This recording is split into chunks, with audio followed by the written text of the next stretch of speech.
Amidst the chaos of World War II, an unlikely alliance formed in the most unexpected of places. In 1942, on the remote Pacific island of Papua New Guinea, two soldiers from opposing sides found themselves stranded after a brutal battle. One was Lieutenant Hiroshi, a young Japanese officer, and the other was Sergeant William, a battle-hardened Australian soldier. Both men were wounded and disoriented, unaware that their respective armies had withdrawn from the area, leaving them behind. As they slowly recovered, they cautiously explored their surroundings and soon realized they were the only two soldiers left on the island.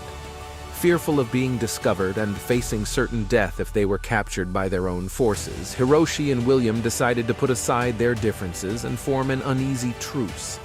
With no common language, they communicated through gestures and makeshift drawings in the sand. They shared their meager food supplies and helped each other tend to their wounds. Gradually, they began to understand that they were not so different after all.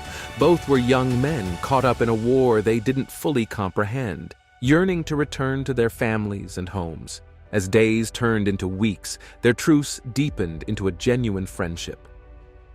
Hiroshi shared stories of his childhood in Tokyo, while William spoke about his life on a remote farm in Australia. They found solace in each other's company, finding comfort in the fact that amidst the horrors of war, they had found a connection that transcended their nationalities. Their friendship faced its greatest test when a patrol from a nearby Japanese garrison unexpectedly stumbled upon their hiding place.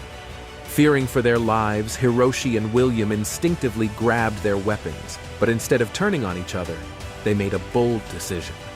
United in their desire to survive, they pretended to be members of a fictitious unit that had been wiped out in the previous battle. To their astonishment, the Japanese patrol believed their story, and Hiroshi and William were taken back to the garrison as prisoners of war. In captivity, they continued to rely on each other for support, creating a unique bond that puzzled both their fellow prisoners and their captors. As they shared their experiences with other POWs, the seeds of understanding and compassion were sown among the men, bridging the gap between former enemies. When the war finally came to an end, Hiroshi and William were released from captivity. Although they returned to their respective countries, their friendship endured. They exchanged letters over the years, sharing their post-war struggles and successes.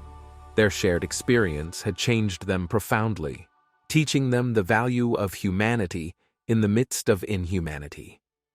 Decades later in the 1980s, Hiroshi and William were reunited on the same remote Pacific island where they had first met. They stood together as old men, surrounded by veterans from both sides of the conflict, and shared their extraordinary story of friendship and reconciliation. Their tale became a symbol of hope, reminding the world that even amidst the darkest of circumstances, human connections and compassion could transcend the barriers of war. The story of Lieutenant Hiroshi and Sergeant William serves as a timeless reminder that the true cost of war is measured not only in lives lost, but in the missed opportunities for understanding and unity among people.